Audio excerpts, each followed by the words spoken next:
Hey guys, time for another feeding video. We're going to start off with the Brachypelma albopilosum, the Honduran curly hair. I see this one's been doing some interior decorating. So, let's see if she would like to eat.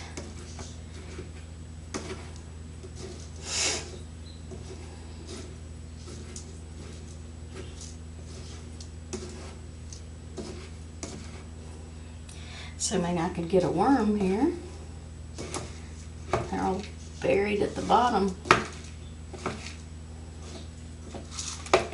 There we go.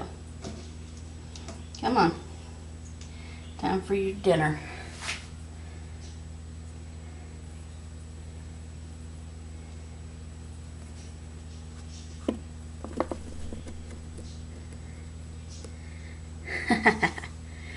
Oh yeah. She was hungry, as I expected. She always eats. Alright, next. This is my Thrixopelma ockerti, the Peruvian pink rump. Couldn't feed this one last time because it had molted. But here we go.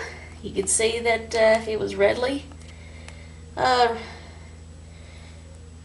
to eat. Look at that color.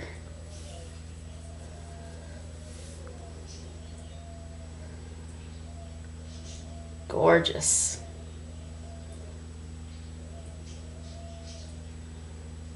Unfortunately, I was unable to sex the molt because it was too messed up. But hoping it's a female. Maybe with the next molt I'll be able to tell. There you go, beautiful. Alright, next. Here's my freshly molted Phormictopus cancerides, the Haitian brown bird eater. It has been long enough for this one to eat.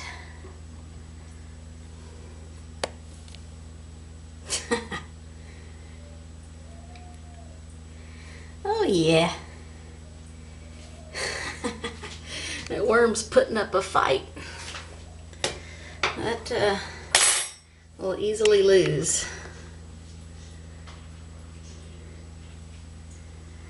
Look at that. Getting bigger and bigger.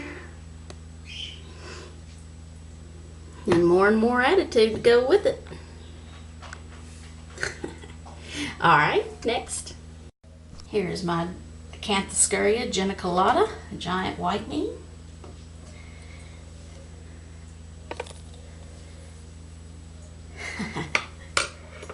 Got some hungry teas. Yeah.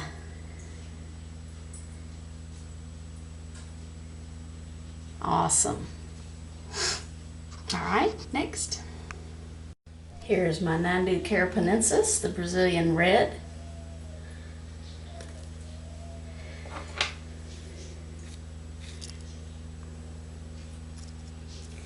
Doesn't always like to eat on camera.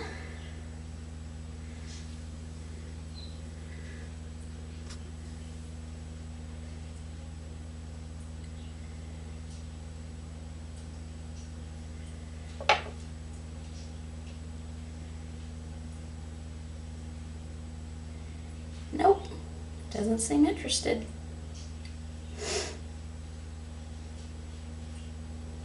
Alright, next. Here's my Acanthoscurria brocklehursti, the Brazilian white-banded.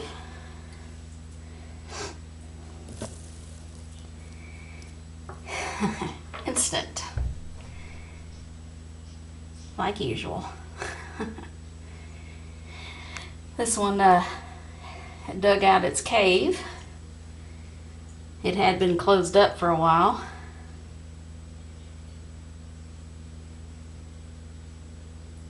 Good for you. Next. Here's my lovely Brachypelma boehmei, Mexican fireleg.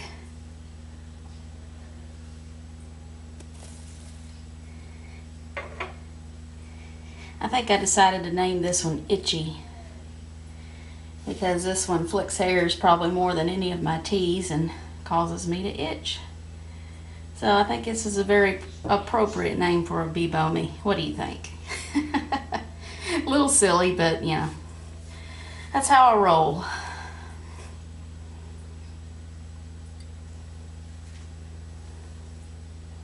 All right, cool.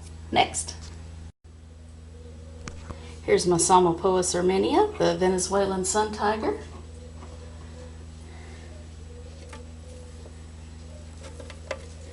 Yeah, I figured she'd eat because it had been a while since she was in pre-molt for the longest time. And then when she finally molted, I had to wait another week.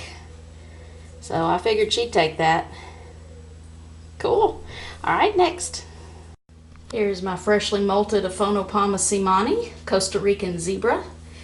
Since it has been too soon since it last molted, I cannot feed this one yet. So I need to wait a few more days. But yeah, made it through the molt just fine. All right, next.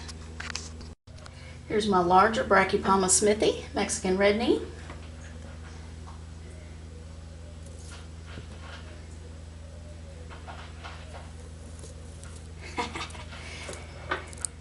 I rarely see this one attack prey with gusto. This one's kind of lazy, but bee smithies usually are pretty lazy. They're gentle, typically. Very good beginner's tarantula, if you can handle the hairs.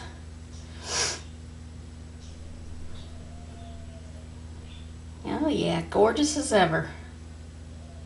Okay, next. Well, as usual, my Heteroscodra maculata, the Togo starburst baboon, is being very secretive. The leg, I could see like part of a leg down there, and that's about it.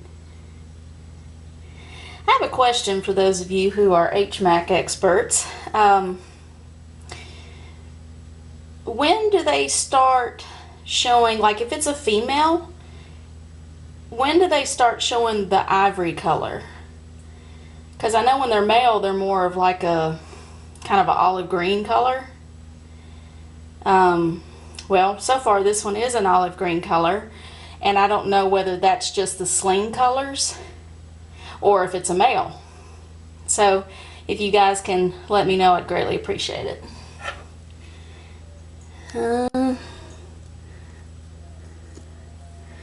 Yeah, we rarely get to see this one.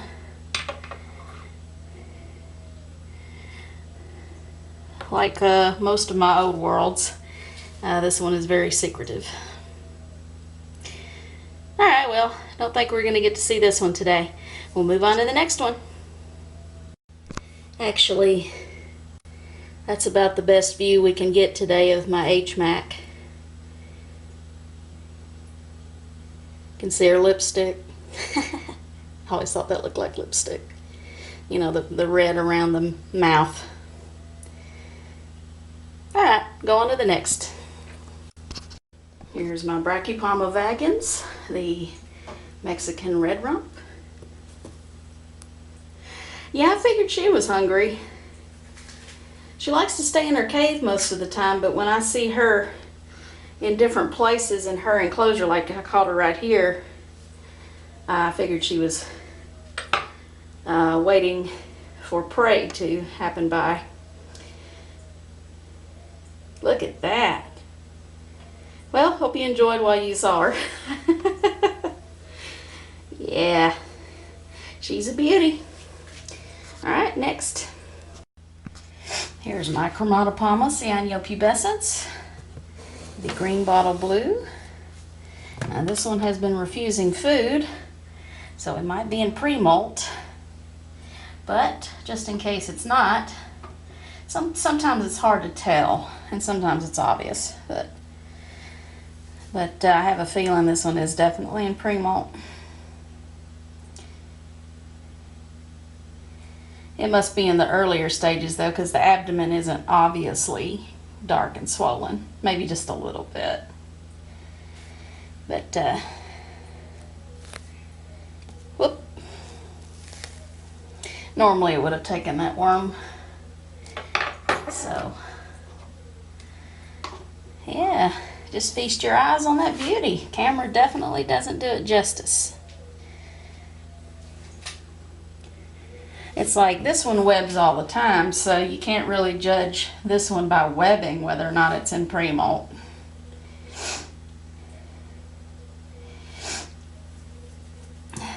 There are 3 tarantulas that come to mind that web a lot. If you want tarantulas that web a lot, I suggest you get one of these. Or get you a Chilobrachys guangxiensis, fimbriatus. Or the Triniochilus murinus. Although mine doesn't web a whole lot. But as you can see, this one sure does. Alright, well, hopefully we'll get a molt from this one in the not too distant future. Alright, next. Here's my highly adventurous, hold on a second. Dropped my worm. This is my highly adventurous Paraphysa parvula, the Chilean gold. This one likes to run.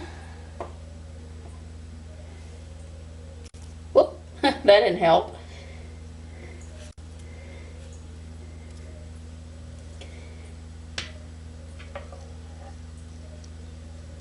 Are you actually going to take food on camera? Wow! This one used to do it all the time, and then it went through this huge slump of not wanting to take food on camera. I guess it just preferred a worm today. Maybe it's tired of crickets, I don't know. Cool.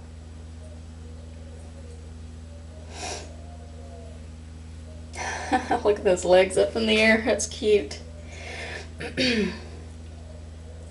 I love the mirror patch on their abdomens. They're so cute. Alright. We'll move on to the next one. It's so cute, putting up a little fight here. Isn't that precious? It's funny how I used to be terrified of spiders and now I'm like, oh, they're so cute, they're so precious, oh. Alright, next. Here's the lair of my Chilobrachys guangxiensis, the Chinese fawn. Whoop.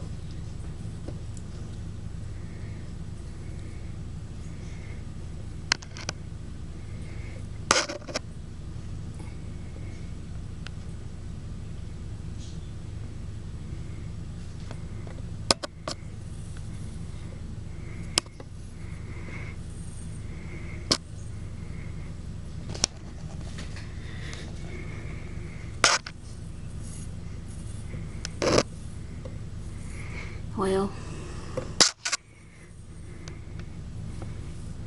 if I can get the worm down in there. Yeah, we don't usually have the luxury of seeing this one on camera, on rare occasions. Well, the worm's burrowing, so we'll just have to leave it at that. But yeah, this one usually blocks its entrance and has a couple of holes over here. So yeah, these teas like to web a lot, but mine's still pretty young, so the webbing isn't as obvious yet, and I'm pretty sure underneath the substrate there's probably a lot more webbing. But there you go. Alright, next. Here's my Nhandu chromatus, the Brazilian red and white.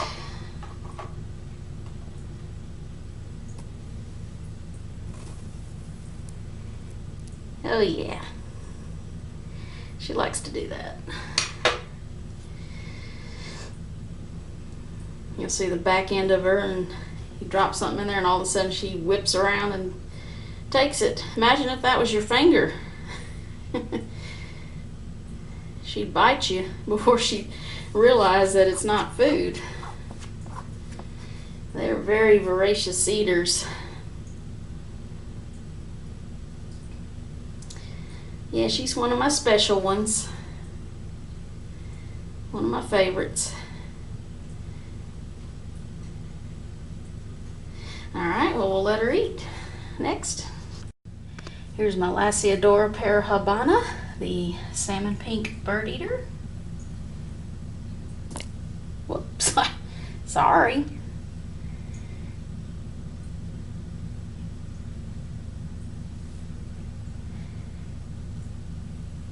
Yeah, that's dinner.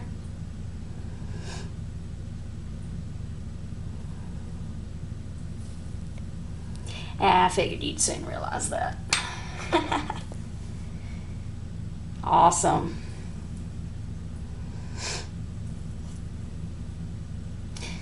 Cool. Enjoy. Here's my Avicularia, the common pink toe.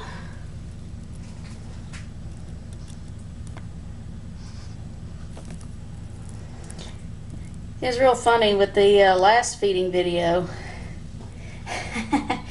It completely got on my tongs when it took the cricket. Thankfully he was easy to get back on the side of his enclosure there. Yeah, this one only likes crickets, not into superworms. Cool. That was a big cricket, so I'm just going to give that one the 1. I usually give this one 2 crickets, but that was an extra large one, so that will suffice. Alright, next. Here's where my Ceratogyrus brachycephalus, the greater horned baboon, lies in wait.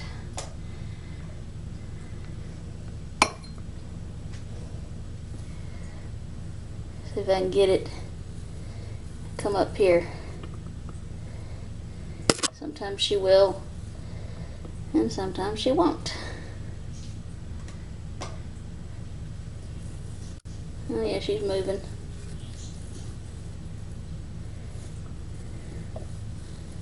And she's coming.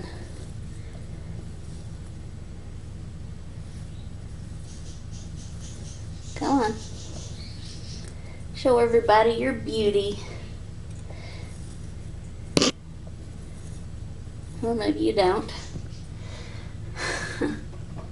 She acted interested, but